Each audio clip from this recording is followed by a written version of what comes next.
تشریف لے آندے نے عظیم سکالر حضرت علامہ پروفیسر عبدالرزاق ساجد صاحب حافظہ اللہ تعالی۔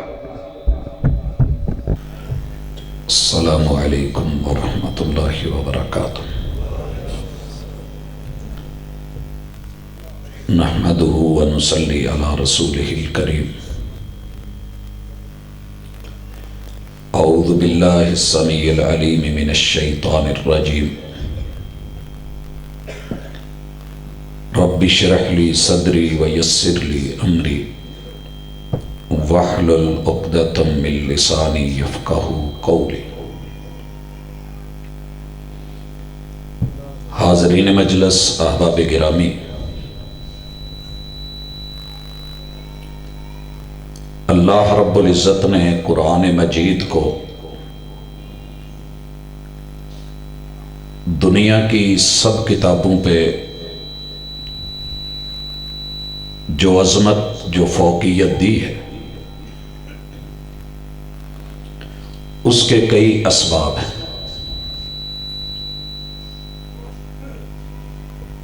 اس کتاب میں میرا رب انسانوں کی نفسیات کو بیان کرتا ہے، کون کیا ہے، کس میں کیا کمی ہے، اور اس کے اندر اس کے رویے کے حوالے سے کیا کیا معاملات ہیں۔ یہ کتاب کھرے کھوٹے کا امتیاز بتاتی ہے، جو صحیح ہے اس کی حوصلہ افزائی کرتی ہے، جو غلطی پہ ہے اس کی غلطی اسے آئینہ کی طرح دکھاتی ہے۔ اس کی تنقید تعمیری ہوتی ہے، بندے کی تذلیل مقصد نہیں ہوتی، اور اس کی تحقیق معیاری ہوتی ہے، جس میں ایک یقینی پائیداری ہے۔ جو حق پہ ہو وہ اکیلا بھی ہو تو اسے پوری امت کہہ دیا جاتا ہے، اور باطل پہ اگر پوری کی پوری انسانیت بھی اکٹھی ہو جائے تو اس کتاب کے ہاں ان کا کوئی شمار نہیں ہوتا۔ مجھ سے قبل آپ نے مسلک اہل الحدیث، مسلک کتاب و سنت،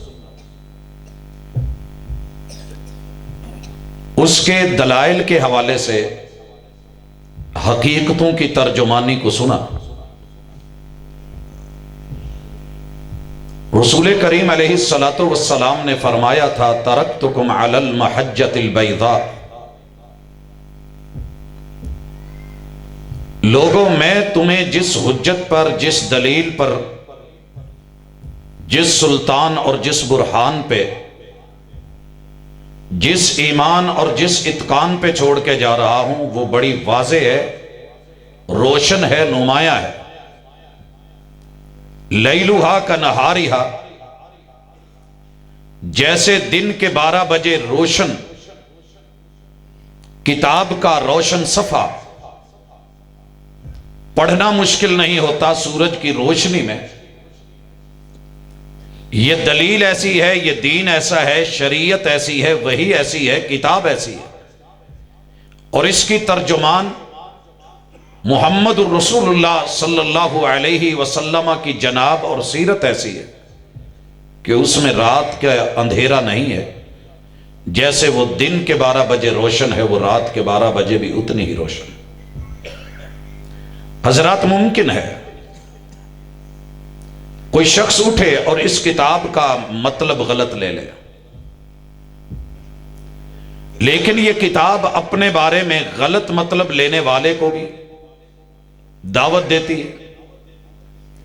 یہ کتاب اپنی تفسیر خود پیش کرتی ہے، یہ اپنی تعبیر میں لاسانی ہے۔ جب ہمارا اوڑھنا بچھونا، لینا دینا، پڑھنا پڑھانا، سیکھنا سکھانا دعوت دینا اور اس دعوت کی طرف بلانا، یہ وحی پہ اور کتاب و سنت پہ مبنی ہے، تو پھر جو انداز اس کتاب کے ہیں وہ انشاءاللہ آپ کو اہل الحدیث میں بھی نظر آئیں گے۔ بھائیو، اس حوالے سے چند اہم گزارشات، جہاں بھی آپ کو تنقید نظر آئے گی تو تنقید برائے تعمیر ہوگی، برائے اصلاح ہوگی۔ اگر اصلاح مقصد نہیں ہے تو پھر بازاری گفتگو میں اور لاری اڈے کے لب و لہجے میں اور عوامی انداز میں اور پورے اجتماع کی گفتگو میں پھر فرق نہیں ہوگا۔ مسلک کتاب و سنت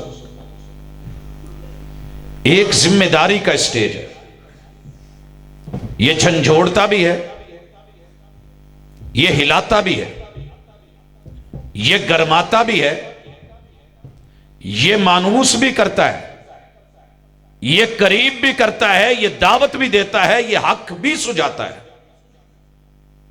وہ تمام اسلوب جو اللہ کی کتاب نے اپنائے ہیں، شوق بھی دلائے، آؤ جنتوں کی طرف، پیغمبر کو نذیر بنا کے امت کو ڈرائے بھی، ڈریے اس وقت سے کہ جب فیصلے کیے جائیں گے، جہنم پہ لا کے کھڑا کیا جائے گا، یہ ترغیب بھی دلائے، یہ شوق بھی پیدا کرے، یہ تعمیر کا جذبہ دے، یہ تحقیق کا ذوق پیدا کرے، تو پھر میرے مسلک کے اس مزاج کو جو خالصتاً کتاب و سنت سے ڈھلا ہوا ہے، اس میں پہلی گزارش آج کرنا چاہوں گا اپنے تمام احباب تلک جو پروگرامز کو ریکارڈ کرتے ہیں۔ اللہ تعالیٰ نے آپ کو دین کی دعوت کا ایک حصے دار بنایا ہے، آپ کے کندھوں پہ ایک ذمہ داری ہے، آپ کی محنت اور کاوش اور راتوں کو جاگنا،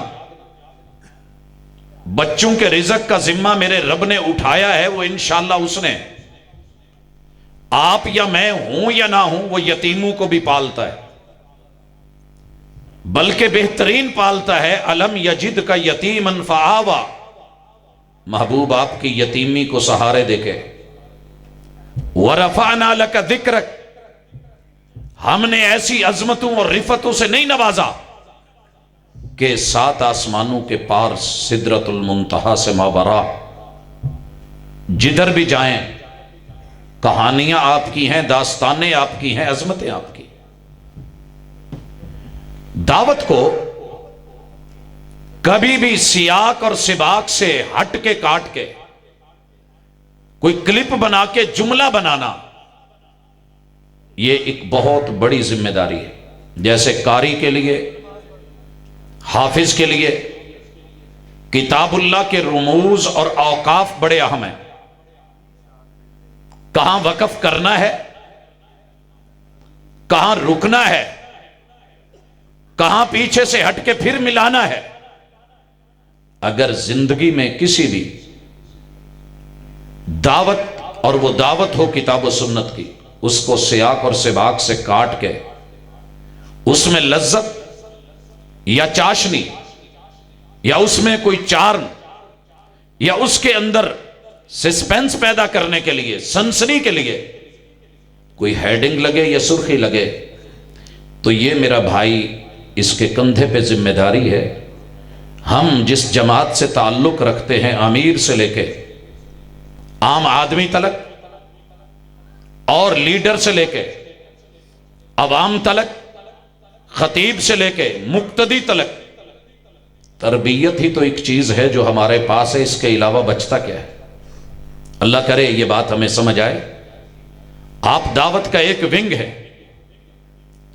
آپ ایک رکن ہیں، آپ کے وجود سے اللہ تعالیٰ کوئی کام لے کے پوری دنیا میں اس دعوت کو لائیو بھیج رہا ہوتا ہے، تو اس ذمہ داری کو سمجھیے گا۔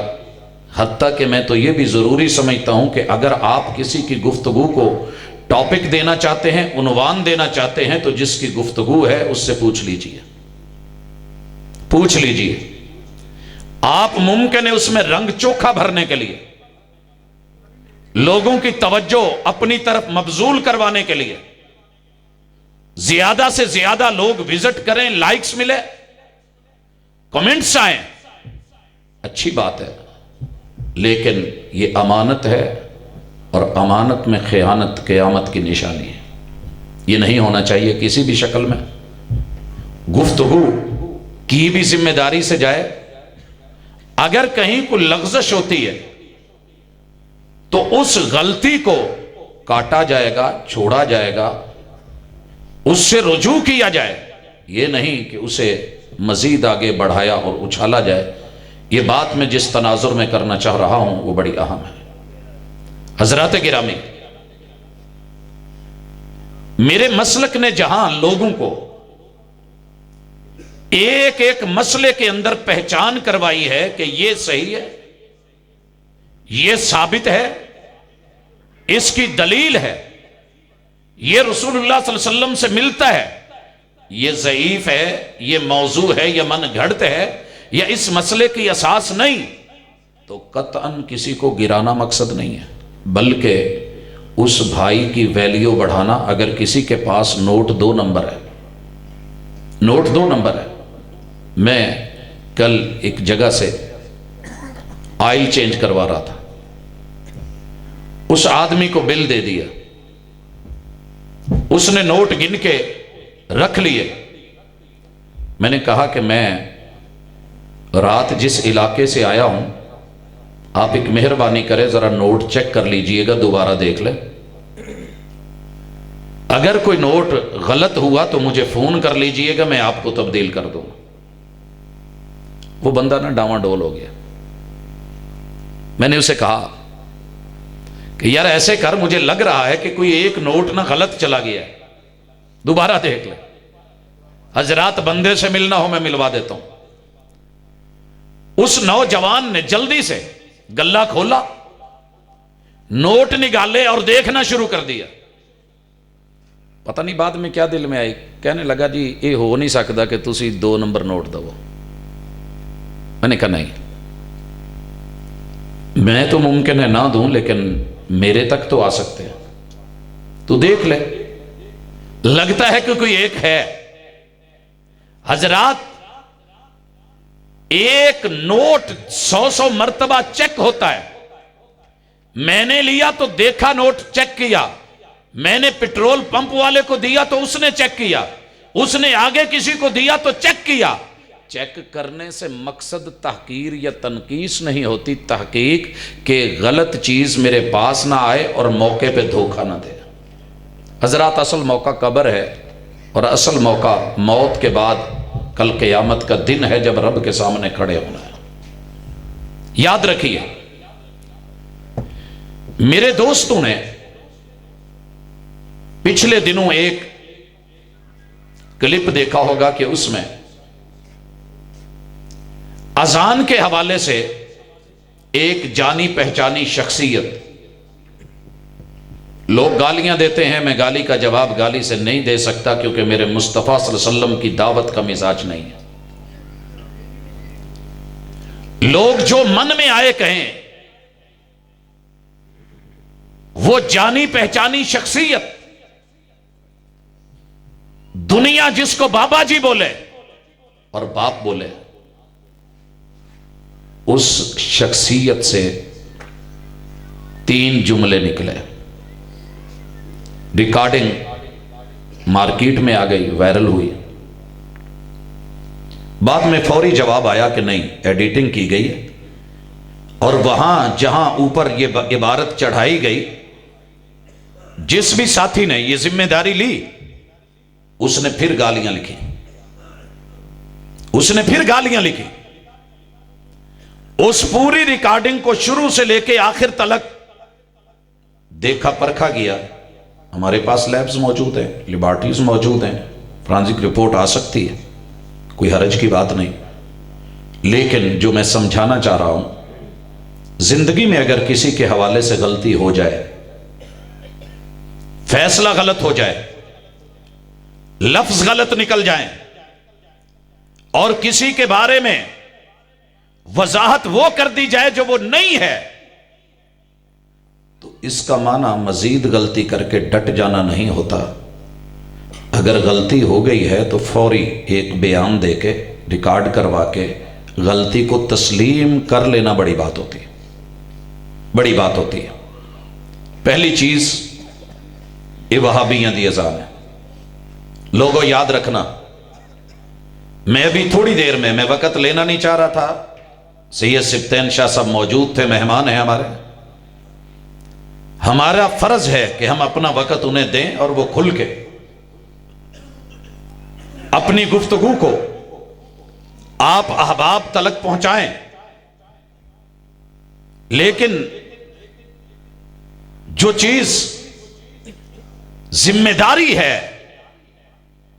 سمجھنے کی کوشش کیجئے گا، اہل علاقہ، ہر بندہ کسی نہ کسی سے نسبت ضرور رکھتا ہے، اور نسبتیں بڑی پیاری ہوتی ہیں، نسبت رکھتا ہے اور نسبتیں پیاری ہوتی ہیں۔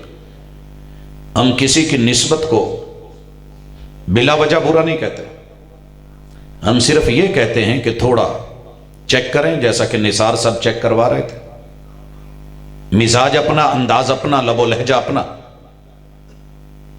لیکن ہم یہ دعوت دیتے ہیں کہ وہابیوں کی اذان میں اور تیری اذان میں اگر فرق ہے تو مجھے کسی فارم میں، کسی سٹیج پہ، کسی درس میں، کسی لیکچر میں اس کی وضاحت کر دیں کہ یہ فرق ہے، الفاظ میں، جملوں میں۔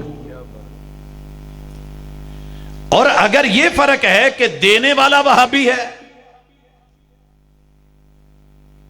اور بارے میں یہ کہنا کہ ان کی اذان کا ادب نہیں ہے، تو پھر مجھے تھوڑا سا یہ بتا دیں کہ اذان وہابیوں نے بنائی کب ہے؟ اگر تو ان کی ذاتی ہے، اپنی ہے، من گھڑت ہے، ہوم میڈ ہے، فیصل آباد سے لی گئی ہے، پھر تو آپ کے جملے بنتے ہیں، نفرت بنتی ہے۔ لیکن اگر یہ اذان وہی ہے جو میرے محبوب نے مدینہ میں سیدنا عبداللہ ابن ام مکتوم رضی اللہ تعالی عنہ اور سیدنا بلال رضی اللہ تعالی عنہ ان کے سامنے سن کے، جو چیز میں آگے کہنا چاہوں گا وہ ضروری ہے اور اہم ہے اور شریعت کا حصہ ہے، آپ اپنی نسبتیں رکھیں، ضرور رکھیں، محبتیں بھی رکھیں، ضرور رکھیں، مگر عقیدت کو اندھا نہ کریں۔ یہ عقیدہ تیرے گھر میں، تیرے گلی محلے بازار میں، تیری مسجد، تیرے مدرسے میں ہے، تیری زبانوں پہ ہے، مؤذن کہتا ہے، جان نہیں چھوٹے گی، یا تو اس کی صفائی لے لیجئے یا صفائی دے دیجئے، وگرنہ لوگ ٹوٹیں گے۔ عقل و شعور، سمجھداری ہر جگہ اندھی نہیں ہوتی، ہر جگہ دل بے سمجھ نہیں ہوتے، ہر جگہ آنکھیں بینائی سے کوری نہیں ہوتی، اور ہر جگہ کان بہرے نہیں ہوتے۔ یہ جملے عافیت اسی میں ہے کہ آپ اس کی اچھے لفظوں میں عمدگی کے ساتھ، جھوٹ پہ جھوٹ بول کے، غلطی پہ غلطی کر کے، گندگی کو گندگی سے نہیں دھویا جاتا، جھوٹ کا علاج جھوٹ سے نہیں ہوتا، تسلیم کر لیں۔ اور تیسری چیز کہ ان کو جو لفظ بولے گئے وہ کوئی نئے نہیں ہیں، پرانے ہیں۔ جب سے مساجد اور مدارس نے تعلیم اور تربیت دینا شروع کی ہے وہ جملے ہم سنتے آ رہے ہیں، کوئی نئے نہیں ہیں۔ الفت نے اپنے اشعار میں رحمت اللہ علیہ ان لفظوں کا ذکر کیا ہے، اس سے ما قبل بھی ملتے۔ یہ سور کا سور یا سور کا سور کہنا بڑا اچھا ہے، برتن میں جو ہوتا ہے وہ باہر آتا ہے، جو ذہن دل و دماغ میں چل رہا ہوتا ہے وہی ریالٹی ہوتی ہے۔ بھائیو، اصل یہ تھی کہ ہم اختلاف صرف وہاں کرتے ہیں جہاں بنتا ہے، جہاں تیرا نقصان ہو رہا ہو، ہم خیر خواہ کی حیثیت سے الدین النصیحہ، ہمیں کوئی پریشانی نہیں۔ ایک بندہ ساری زندگی نیت کرتا ہے، نمازوں میں کرتا پھرے، لیکن کل قیامت کے دن جب ویلیو نہیں پڑھنی، ایک شخص نہیں پڑھتا نماز کے اندر فاتحہ، نہ پڑھے، ہمارا نقصان نہیں ہے، لیکن ایک خیر خواہی، ایک درد، ایک تڑپ کہ تو بھی آدم علیہ السلام کا بیٹا ہے، تو بھی آدم علیہ السلام کا بیٹا ہے، میں بھی ہوں، تو بھی محمد رسول صلی اللہ علیہ وسلم کا کلمہ پڑھنے والا ہے، میں بھی ہوں۔ کہیں ایسے نہ ہو کہ کائنات کے امام کی سچی زبان کو جھٹلا کے، حدیث کا رد کر کے، ساری زندگی اس کے اوپر جو ہے وہ بہتان لگا کے، بطلان اس کا کر کے، اپنے آپ کو تو جتا جائیں اور رسول صلی اللہ علیہ وسلم کی حدیث کو نیچا دکھا جائیں۔ لا ترفعوا اصواتکم فوق صوت النبی، تلاوتیں کرتے رہیں، مگر زندگی میں کبھی یہ موقع نہ ملے کہ اپنی آواز نیچی کر کے مصطفیٰ صلی اللہ علیہ وسلم کی بات کو اونچا کر دیں کہ بھائی فاتحہ پڑھو، اس کے بغیر نماز ہوتی ہی نہیں۔ ایک شخص آمین نہیں کہتا، میرا کیا جائے گا؟ یہ جن کو اختلافی مسائل سمجھتے ہو، لوگوں اگر سالن میں نمک تھوڑا کم ہوتا ہے تو سارے آواز دیتے ہیں کٹ ہے، مرچ تیز ہو جائے تو لوگ بولتے ہیں تیز ہے۔ ہم تیرے وہ خیر خواہ ہیں جو تیری نماز میں، جو تیرے ایمان میں، جو تیرے اتقان میں، جو تیری محبتوں میں، جو تیری عقیدتوں میں، جو تیرے عقیدے میں، جو تیرے یقین میں جو چیز آئی ہے، جو کم ہے وہ بھی بتاتے ہیں، جو زیادہ ہے وہ بھی بتاتے ہیں، جو آگے پیچھے وہ بھی بتاتے ہیں، جو آگے پیچھے وہ بھی بتاتے ہیں۔ ایک عورت پیاز رکھ کے ہنڈیا میں نیچے آگ جلا دے اور بڑی تیز جلا دے اور محبتوں سے جلا دے، اور کوئی اسے یہ کہہ دے بی بی یہ کی کیتا ہی یہ دی واری تے بعد چیزی پہلے کیوں پانا سی، اور وہ ناراض ہو جائے تو پھر اس کا ناراض ہونا بنتا ہے۔ ہم نے جو پہلے نہیں ہے اس کی بھی نشاندہی کی اذان سے پہلے، یہ بنائے ہوئے اپنے درود مصطفیٰ صلی اللہ علیہ وسلم جن کی زبان سے درود ابراہیمی کی تعلیم اور تربیت نکلی، انہوں نے خود یہ سب بتایا ہے کہ یہ ہے تو کب ہے، یہ ہے تو کب ہے۔ لہٰذا ہماری تنقید بھی تعمیری ہے، تحقیق بھی تعمیری ہے، دعوت بھی خیر خواہی کی ہے۔ لہٰذا اس بات کو سمجھنے کی کوشش کریں کہ یہ اذان وہابیوں کی اور تیری میں فرق کوئی نہیں۔ جا فیجی کے جزیرے میں چل، 15-20 منٹ وہاں اذان کی لہروں کو سن، سارے مسالک کی اذانیں ہو رہی ہیں۔ پھر آسٹریلیا کے بر اعظم میں داخل ہو کے سماٹرا کے جزیروں کی طرف، انڈونیشیا کی طرف، ملیشیا کی طرف، پھر اسی طرح دارالسلام برونائی کی طرف، آگے یہ تھائی لینڈ فتانی کی طرف، اوپر کو تائیوان کی طرف، ادھر کوریا کی طرف، ادھر جاپان کی طرف، آگے چائنا کی طرف، یوں والا پھیلاؤ بھی اور سیدھا پھیلاؤ بھی۔ وہ یورپ کے کناروں تلک جاتی اذان 24 گھنٹوں میں 1 منٹ بھی بند نہیں ہوتی، مگر اس میں جملے سن، وہابی کے ہوں یا تیرے ہوں، جملے تو 15 ہی ہیں، جملے تو 15 ہیں، اور ان جملوں میں عقیدہ ہے، وہ عقیدہ اتفاقی ہے۔ جہاں اتفاق ہو وہ اتفاق تو رہنے دے، جو اتفاق ہے اسے تو سلامت رہنے دے۔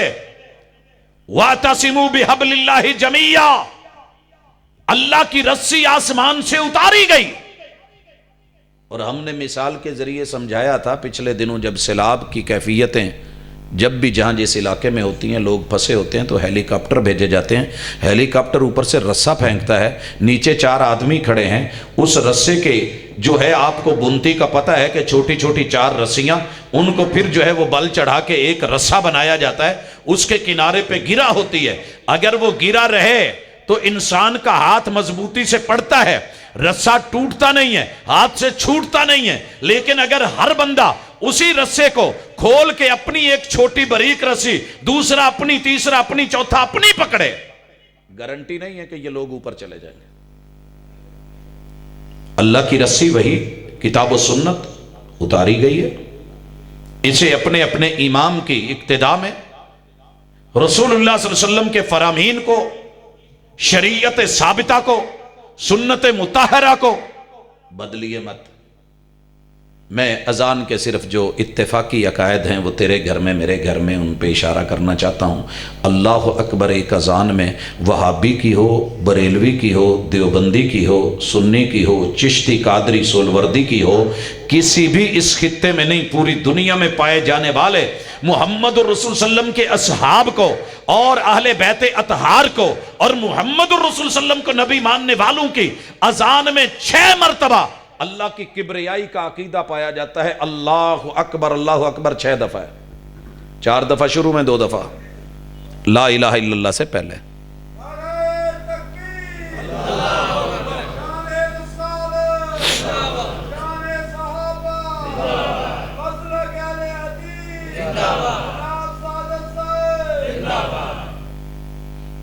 حضرات یہ 6 مرتبہ اللہ اکبر تو بھی کہتا ہے، میں بھی کہتا ہوں، اللہ اکبر کے لفظ کا ادب ہے کہ نہیں؟ اگر ہے تو پھر جو کہا گیا ہے وہ غلط ہے۔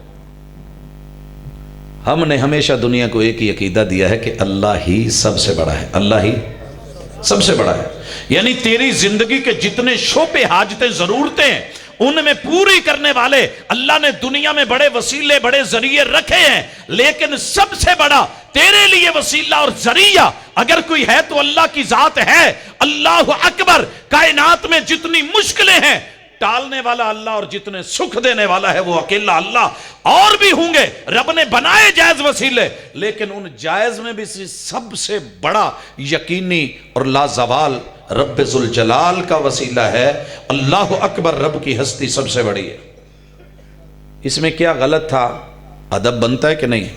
آگے کہوں گا کہ ادب کیسے ہے۔ دوسرے نمبر پہ اس میں عقیدہ توحید کو 3 مرتبہ، عقیدہ الوہیت کو، وحدانیت کو 3 مرتبہ، 2 مرتبہ ذاتی گواہی سے، 1 مرتبہ اوورال پورے جوبن اور پوری اذان کے خلاصے کے طور پہ اشہد اللہ الہ الا اللہ، اشہد اللہ الہ الا اللہ، میں گواہی دے رہا ہوں، میں کائنات کے ذرے ذرے کو، چپے چپے کو، دکان دکان کو، مکان مکان کو، دیوار دیوار کو، ایک ایک در کو، ایک ایک حجر اور شجر کو، پتے اور اینٹ کو، کائنات کی فضاؤں ہواؤں کو، ساری مخلوقات کو خود رب کو گواہ بنا کے اپنی گواہی دیتا ہوں کہ اللہ ساری دنیا کو تیرے سامنے جھکنا پڑتا ہے، مگر میرے رب کو کسی کے سامنے نہیں جھکنا پڑتا۔ الہ ہوتا ہی وہ ہے جس کے سامنے سب جھکے مگر اسے کسی کے سامنے نہ جھکنا پڑے،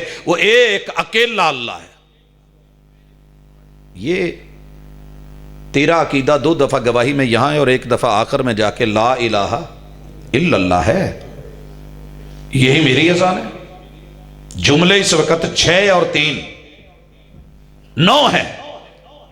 پھر عقیدہ رسالت، اشہد ان محمد الرسول اللہ، میں گواہی دیتا ہوں، مؤذن کہہ رہا ہے، میں گواہی دیتا ہوں، مؤذن بول رہا ہے، وہابی کہے تو وہ بھی، سنی کہے تو وہ بھی، کیا کہہ رہا ہے کہ میں گواہی دیتا ہوں کہ محمد، جب لفظ محمد بولا گیا تو معنی ہی یہ ہے کہ میری گواہی یہ ہے، ساری دنیا کے حسین مل کے، جمیل مل کے، عظیم مل کے، بڑے بڑی پگڑیوں والے مل کے، جبوں والے مل کے، کبوں والے مل کے، دستاروں والے مل کے، جو مرضی سرکاریں آ جائیں، میرے محبوب سے بڑھ کے قابل تعریف کوئی اور ہے ہی نہیں، رب نے بنایا ہی نہیں۔ اگر رب نے بنایا ہے تو آپ کو تاج رسالت سے نوازا ہے، آپ رب کے رسول ہیں۔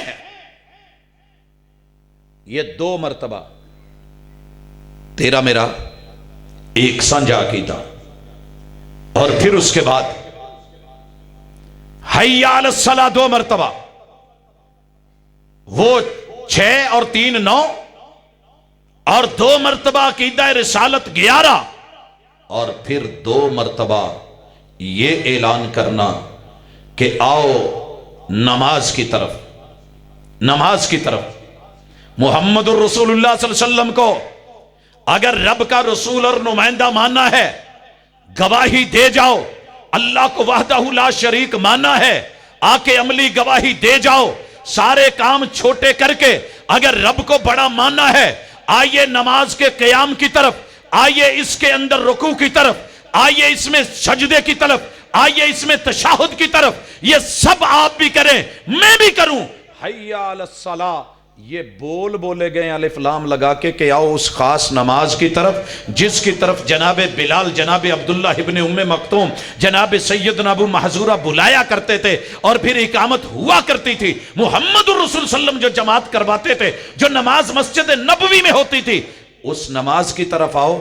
حی علی الفلاح، یہ ہے کامیابی، یہ ہے کامیابی۔ 11 اور 2 مرتبہ نماز کا 13 اور 2 مرتبہ فلاح کا، یہ 15 جملے تیری میری 4 اذانوں میں چلتے ہیں، اور فجر میں الصلاۃ خیر من النوم، الصلاۃ خیر من النوم، یہ 17 جملے، تیری بھی اذان وہی، میری بھی وہی۔ باقی رہ گیا مسئلہ کہ کہنے والا، تیرے نزدیک جو بھی میرا میرٹ ہے، جو بھی میری ویلیو ہے، جو بھی تو نے قوم کو سکھایا ہے، اگر تو نے عقیدہ رسالت کو سمجھا ہوتا تو آیت الکرسی جب بیان کی گئی تھی، جب آیت الکرسی بیان کی گئی تھی، رسول اللہ صلی اللہ علیہ وسلم کو جب سیدنا ابو ہریرہ رضی اللہ تعالیٰ عنہ نے بات سنائی، آپ نے کیا کہا تھا؟ ہے بھلے جھوٹا لیکن بات سچی کر گیا۔ اگر تیرے نزدیک میں جھوٹا ہی صحیح، غلط ہی صحیح، جو تیرا ذہن تیرے بڑوں نے بنا دیا ہے، جو تیری تربیت کر دی ہے، جو تیری زبان پہ جملے چڑھا دی ہیں، کم از کم اتنا کہہ لیتا۔ اگر نہیں کہا جا سکا، ایک بیان رجوع تو بنتا ہے نا، اتنا ہی کہہ دے کہ ٹھیک ہے، یہ اذان ہے، یہ پرچار ہے، یہ دعوت حق ہے، یہ دعوت کبریائی ہے، یہ دعوت توحید ہے، یہ دعوت رسالت ہے، یہ دعوت نماز ہے، یہ دعوت فلاح ہے۔ کہنے والا کوئی بھی ہو، اس کا ادب بنتا ہے، اس کا ادب بنتا ہے۔ بھائیو، الشیخ عبدالرشید اظہر رحمہ اللہ، اذان ہو رہی ہے، گفتگو جاری ہے، اذان آتی ہے، کہا اذان کا جواب دو، یہ نہ دیکھو اذان کہنے والا کون ہے، یہ دیکھو اذان کس کی ہے، یہ دیکھو جملے کس کے ہیں، پکارا کس کا ہے، یہ صدا کس کا ہے، منادی کس کی ہے، بلاوا کس کا ہے۔ عزت کر دین کی، اسلام کے شاعر کی، ان کو مذاق اور استہزاء، ذاتی کینے اور بغض پہ لے کر کے نہیں آئیے، کیونکہ ہم نے الحمدللہ اگر اختلافی مسائل سمجھائے ہیں تو ہم نے اتفاقی مقامات بھی دنیا کے سامنے رکھے ہیں کہ لوگوں گھر میں چیک کرو، زبانوں میں چیک کرو، اپنے دین کو دیکھو، پڑھا کیا ہے اور کر کیا رہے ہو۔ اور اگلی گزارش، اذان سن کے میرے محبوب نے کیا کہا تھا کہ جب تم اذان کو سنو، سنی ہے نا یہ حدیث، اذا سمعتم المؤذن فقولوا مثل ما یقول، سنیے، اذان کہنے والا مؤذن جو کہہ رہا ہے وہ تمہیں بھی کہنا ہوگا، یہ ذمہ داری ہے۔ اذا سمعتم، یہ صرف حکم وہابیوں کے لیے نہیں کہ وہابی کی اذان سن کے کہیں، یہ حکم بریلوی کے لیے نہیں کہ وہ صرف اپنی اذان تک محدود رہے۔ اذا سمعتم المؤذن، جب تم میرے مؤذن کو سنو، فقولوا مثل ما یقول، تمہیں وہ کہنا ہوگا جو وہ کہہ رہا ہے۔ کیوں؟ یہ نہ کوئی کہے کہ وہ تو اکیلا کہہ رہا ہے اللہ سب سے بڑا ہے، تم بھی کہو اللہ سب سے بڑا ہے، اللہ ہی سب سے بڑا ہے، اللہ ہی سب سے بڑا ہے، اللہ ہی سب سے بڑا ہے۔ اشہد ان لا الہ الا اللہ، اگر وہ گواہی دے رہا ہے، تم بھی سارے مل کے گواہی دو کہ اللہ ہی اکیلا الہ ہے، اللہ ہی اکیلا معبود ہے، وہی سجدے کے لائق ہے، اس کے در کے علاوہ کہیں سر نہیں جھکے گا، یہ میرا عقیدہ ہے۔ اشہد ان محمد الرسول اللہ، اس نے کہا ہے، گواہی اپنی دی ہے، تمہیں بھی اپنی گواہی دینی ہوگی، تمہیں کہنا ہوگا، بولنا ہوگا، جواب دینا ہوگا، اعلان کرنا ہوگا، شہادت پیش کرنی ہوگی۔ میں بھی گواہی دیتا ہوں، مرد ہے، عورت، بچہ، جوان، بوڑھا، کہ اللہ کے رسول اگر ہیں تو محمد الرسول اللہ ہیں، ختم نبوت کا تاج ان کے سر پہ ہے، یہ رسالت کا عہدہ اور کرسی ان کے پاس ہے، کسی مفتی یا ملا یا عالم یا خطیب یا دائی یا مبلغ کے پاس نہیں کہ جو وہ کہے اس کی مان لی جائے، مانی جائے گی تو محمد الرسول اللہ صلی اللہ علیہ وسلم کی۔ اور عملی مہر لگانے کے لیے آگے سنیے، کہا جب حی علی الصلاۃ اور حی علی الفلاح کہے تو پھر تم نے کہنا ہے لا حول ولا قوت الا باللہ.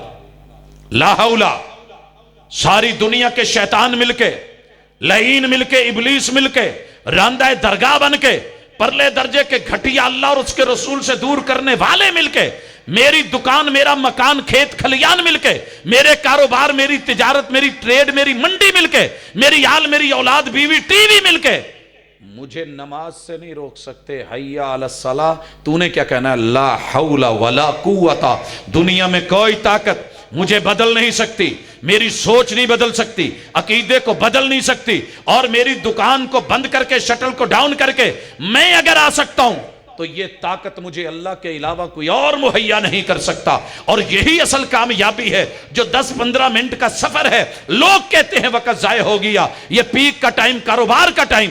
اصل تو کامیابی یہی ہے جو میں نے لے کے آگے جانی ہے، باقی تو سب بچوں نے پیچھے رکھنا ہے. کمانا میں نے ہے، کھانا انہوں نے ہے، حساب میں نے دینا ہے. اور سنیے، یہ پیغام، یہ میسج، یہ دعوت جواب دینا ہے.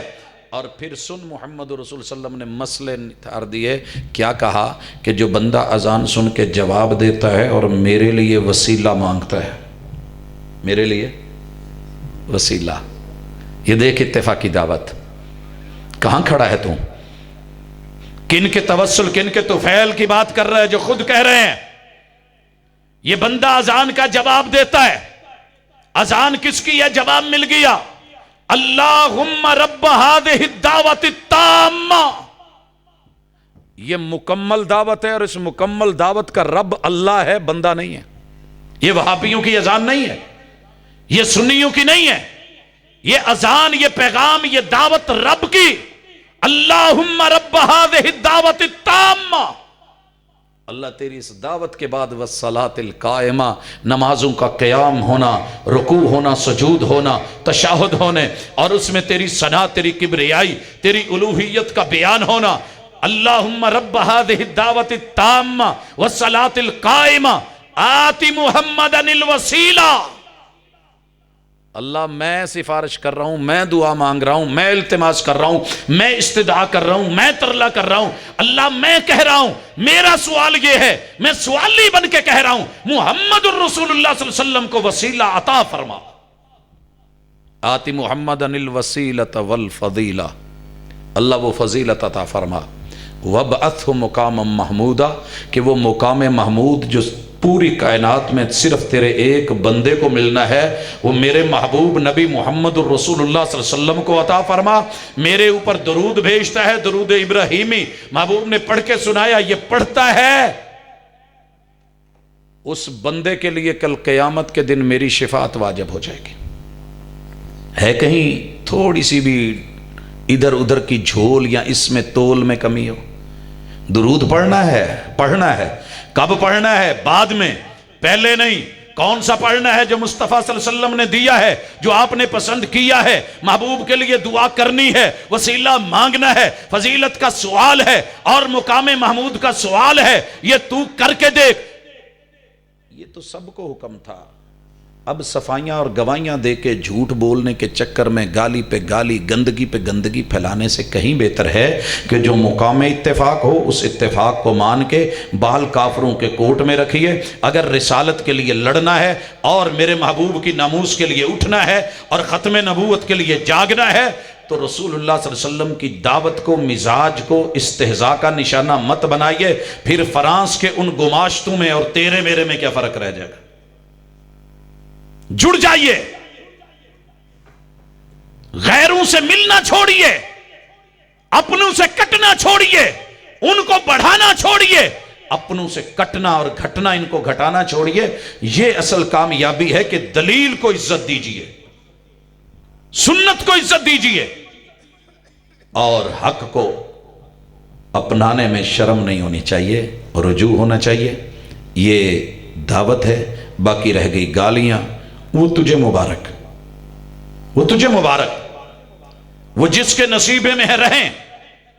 ہم انشاءاللہ جب بھی آئیں گے تجھے دلیل دیں گے، لیکن تیرے لیے ایک دعا بھی کریں گے. اور وہ دعا کیا ہے؟ وہ دعا کیا ہے کہ اللہ تعالی پہلے تو یہ ہو کہ غلطی سے بات کی گئی ہو، کیونکہ جو غلطی سے بات کر دی جائے اللہ تعالیٰ فرشتوں کو کہتے ہیں کہ چھوڑ دو، اس کا گناہ اس کے ذمے نہیں لکھو۔ رسول اللہ صلی اللہ علیہ وسلم نے کہا میری امت پہ اللہ نے احسان کیا ہے کہ جو کام یہ غلطی سے کریں، الخطأ، اور بھول چوک، النسیان وما استکرہوا علیہ، اور جس پہ ان پہ مجبور کیا جائے، وہ کام اللہ تعالیٰ کی دربار میں بندے کے لیے معاف ہوتا ہے۔ اللہ کرے کہ یہ بات غلطی سے ہو گئی ہو، کرنے میں غلطی ہوتی ہے، خطا غلطی کرنے میں ہوتی ہے۔ مثلا یہ کام کرنا تھا، کر وہ بیٹھا ہے، دینے 10 تھے دے 20 بیٹھا ہے، لانا بازار سے کچھ اور تھا لے کچھ اور آیا ہے، کرنے میں غلطی ہوتی ہے، بھول چھوڑنے میں ہوتی ہے۔ نماز پڑھنی تھی 4 رکعت، پڑھ لی ہے 3 رکعت، یہ پڑھنی تھی بھول گیا ہے، یا کسی کا وعدہ تھا بھول گیا ہے، اللہ کے ہاں معافی ہے۔ اور جو زبردستی کوئی آپ کی گردن پہ گن پوائنٹ پہ رکھ کے ہاتھ میں قلم دے کے کہے کہ بیوی کو طلاق لکھ، طلاق المکرہ لا یجوز، یہ زبردستی کا کروایا ہوا تو اس سے کام وہ غلط بھی ہے، اللہ تعالیٰ وہ نہیں لکھیں گے وہ تیری بیوی ہے، یہ طلاق نہیں ہے، اگرچہ یہ مذاق میں ہو پھر بھی ہو جاتی ہے، سیریس ہو جاتی ہے، لیکن یہ اکراہ کے ذریعے مجبور کر کے کی گئی ہے۔ اگر تو مدرسے نے مجبور کر کے تجھ سے یہ جملے بلوائے ہیں اور تیری تربیت ہی ایسی ہے اور غلطی سے ہو گئے ہیں، تو ایک جملہ ہی کافی ہے، رجوع کر لینے سے التوبۃ تجب ما قبلھا، پہلے گناہ معاف کر دیتی ہے۔ اور میں یہی سمجھتا ہوں کہ اللہ کرے ایسے ہوا، اگر نہیں ایسے ہوا، جان بوجھ کے کیا گیا ہے، سینہ زوری سے ہے اور یہی اصل ہے، اور اس کے اوپر مزید دلائل پہ دلائل دینے کی کوشش کی جا رہی ہے، تو پھر میں تیری ہدایت کا سوال کرتا ہوں۔ میرے محبوب کو جنہوں نے طائف میں پتھر مارے تھے، احد کے دن پوچھا گیا 70 لاشیں محبوب، اس سے بھی کوئی مشکل وقت آیا؟ کہا ہاں، جب طائف میں مجھے اکیلے کو میری دعوت کو رد کر کے میرے پیچھے جو ہے وہ لڑکے لونڈے لگا کے پتھر مروائے گئے، جس میں الطف کو لولوحان کروایا گیا، تن تنہا، وہ لمحے نہیں بھولتے۔ تب بھی جب فرشتے بھیجے گئے تو محبوب نے اپنوں سے دشمنی نہیں کی، بلکہ یہ کہا فرشتوں تم لوٹ جاؤ، اور اللہ سے کہا اللہم اہد قومی فانہم لا یعلمون۔ پھر میں یہی دعا کرتا ہوں کہ اللہ ان کے پاس علم نہیں ہے، علم کی کمی ہے، لا علمی میں نکلا ہے، اللہ اگر یہ بارہا پھر بھی ہیں تو ان کو رستہ ہدایت دے، رسول اللہ صلی اللہ علیہ وسلم کی صحیح معنوں میں ترجمانی کریں، نمائندگی کریں، سنت کو اٹھائیں، علم بردار بنے، اور اس کے جو ہے وہ ناموس کے صحیح معنوں میں محافظ بنے، اور ان کے محافظین کے جو ہے یہ دست و بازو بنے، نہ کہ ان کو گرانے والے بنے۔ اور اگر پھر بھی یہ نہیں ہے تو حضرات وہ فرانس والے ہوں یا اپنے جو بھی رسول صلی اللہ علیہ وسلم کی سنت سے استہزاء یا مذاق یا شاعر کے ساتھ یہ کھلواڑ بناتا ہے، پھر ہم اللہ سے یہی کہتے ہیں کہ اگر اللہ ہدایت بھی نہیں ہے تو پھر وہی دکھا جو پہلو میں تو نے اپنا طریقہ اور اپنی سنت دکھائی ہے۔ حضرات ہم اللہ کا شکر ہے اپنے مسلک کو زبردستی کی بنیاد پہ نہیں، اتفاق، اختلاف، اس کے اندر دلیل اور اس کے اندر ایک اصول، قاعدہ اور ضابطہ رکھتے ہیں۔ گفتگو کسی کی بھی ہو، اگر ہمارے کسی نے کاٹ کے کی ہے یا ان کے بقول جی ایسے ہوا ہے یا ایڈیٹنگ ہوئی ہے تو زیادتی ہوگی، لیکن ایسے لگ نہیں رہا، کیونکہ شروع سے لے کے آخر تلک وہ چھوٹا مائک شاید ساتھ رہ گیا ہے، اور جلوت اور خلوت میں جب فرق ہو تو اس طرح کا رب جو ہے پھر دنیا کے سامنے نمایاں کر دیتا ہے۔ اللہ تیری میری جلوتوں کو اور خلوتوں کو ایک کر دے اور اپنی رحمتوں کا نزول فرما دے، امت محمدیہ کو اکٹھا کر دے، کلمے کی بنیاد پہ لے آئے، اور یہ توحید و رسالت کا عقیدہ صرف لفظوں میں نہیں، حقیقت میں ہم اس کے ترجمان بنے، نگران بنے اور اسی کے پاسدار بنے۔ اقول قولی ھذا وآخر دعوانا ان الحمد للہ رب العالمین۔